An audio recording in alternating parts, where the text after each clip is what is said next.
Ok, donc pour compresser un fichier STL qui provient d'un scan, euh, qui provient d'un scan, on a une technique qui va être utile. Donc on va réduire en fait hein, le détail du maillage sur l'objet en 3D. Donc ça va nous permettre de manipuler l'objet plus facilement, d'avoir un workflow un peu plus rapide, donc diminuer les temps de chargement, etc. Qui est très très important puisque ce genre de procédure là, ça peut prendre énormément de temps. Donc notre temps de travail peut être facilement doublé voire triplé. Et temps de transfert de fichiers, etc. Ça arrive souvent, donc c'est toujours utile de savoir faire ça. On va se rendre sur SolidWorks. Donc SolidWorks, complément, on va vérifier si Scan to 3D est activé. C'est activé, hop, je vais cliquer sur OK. Donc si on n'active pas, quand on va ouvrir un autre fichier, on n'aura pas l'option.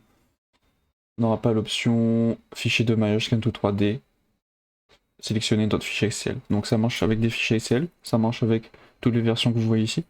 Donc moi j'ai un fichier Excel. Donc comme vous pouvez le voir, ce fichier-là nécessite d'être compressé puisqu'il a 500 mégaoctets. D'accord, 500 mégaoctets. Vous allez voir quand je vais ouvrir. Ça va être un peu trop pour manipuler la pièce, pour transférer les pièces, etc. Ça va être juste trop long. Donc on va pouvoir réduire la taille jusqu'à 10 mégaoctets, ce qui est énorme. D'accord. Donc 20 à 10 mégaoctets. Donc on a sélectionné l'extension, on va ouvrir ce type de fichier. Je retourne juste après puisque ça va être un peu long euh, pour charger. Ok, super. Donc on a enfin pu télécharger notre fichier. Donc comme vous pouvez le voir, j'essaye de tourner un peu autour. Un peu galère à tourner, il y a un peu de lag, il y a un peu de latence. Donc franchement, c'est pas top, hein. C'est pas top pour pouvoir naviguer autour du fichier. Ici on enlève au final les mailles, on voit que c'est bien notre fichier. Super, donc là ça représente une statue rapidement.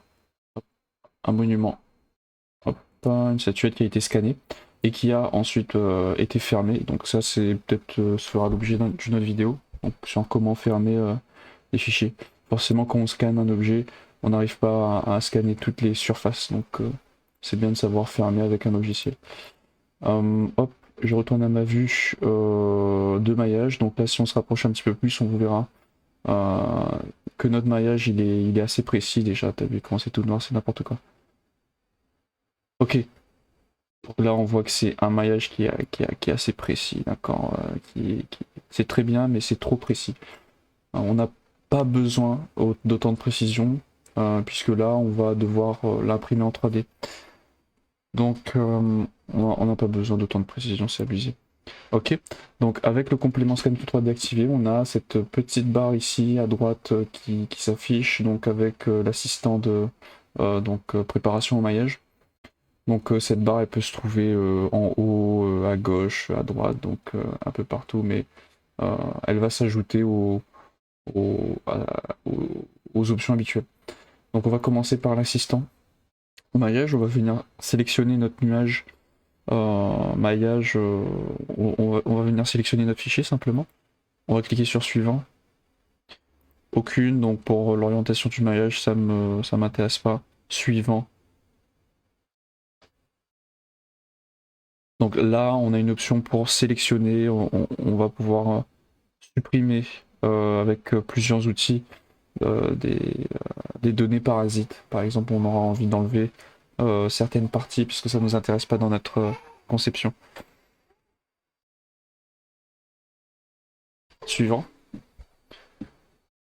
Hop, et là, c'est la partie très intéressante. Ce que SolidWorks nous propose, c'est de faire une réduction, une simplification globale. Du coup, on va ajouter du pourcentage au niveau de la réduction que veut, de la simplification euh,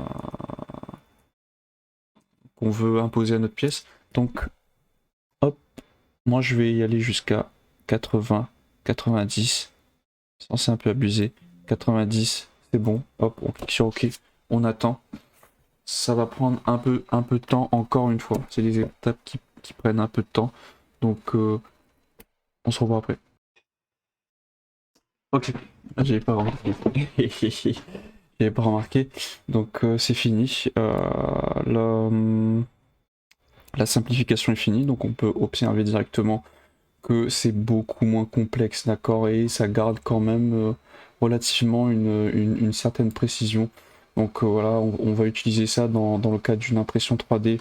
Donc on n'aura pas besoin d'autant de précision, d'accord, pour une impression 3D. Ça reste quand même convenable et vous voyez, on peut naviguer plus facilement, de manière plus fluide sur notre objet. Donc on va gagner du temps par rapport à ça.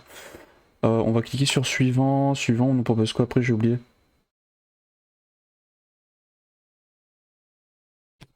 On nous propose encore un chargement. Oh mais là... Attends mais c'est quoi? On est où là? On est où là? Encore? Et voilà. Après on dit je travaille pas. Et... je rigole évidemment. Donc soit cliquer sur suivant, soit accepter. Je pensais pas qu'il y aurait un autre chargement juste après. C'est bizarre. Normalement il y a pas d'autre chargement qu'on clique sur suivant. Bon, on va attendre un petit peu et puis on se retrouve juste après.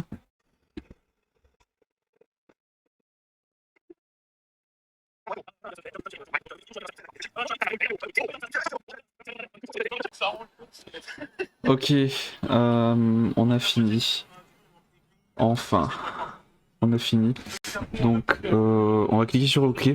On peut continuer les étapes, mais là c'est pour vraiment aller dans le lissage, dans le remplissage des trous, etc. Là c'est pas notre cas.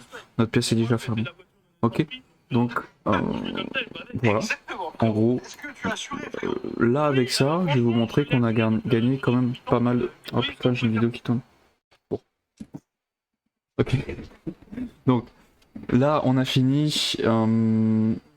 Avec ça déjà on a gagné quand même pas mal de place. On va enregistrer notre pièce. Encore une fois pour enregistrer il faut faire gaffe.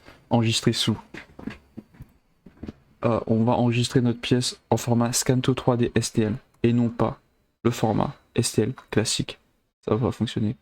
En tout cas pour moi ça va pas fonctionner. Donc hop, on va écraser cette pièce là. On va vous montrer que c'est que la taille du coup elle est réduite. Oh putain, il faut que je ouvre mon truc. Aïe aïe aïe. Enregistrer sous, je vais vous montrer comme ça directement. Oh yo yo, tous les fichiers. Tous les fichiers, pas moyen. Scato 3D. Voilà, ok. C'est notre pièce qu'on vient d'enregistrer. Elle est à 9 mégas octets. D'accord, on est passé de 500 gigas, de 500 mégas à 9 mégas. Ok. Donc voilà, c'est tout pour cette vidéo. Bonne journée. Hein. Salut.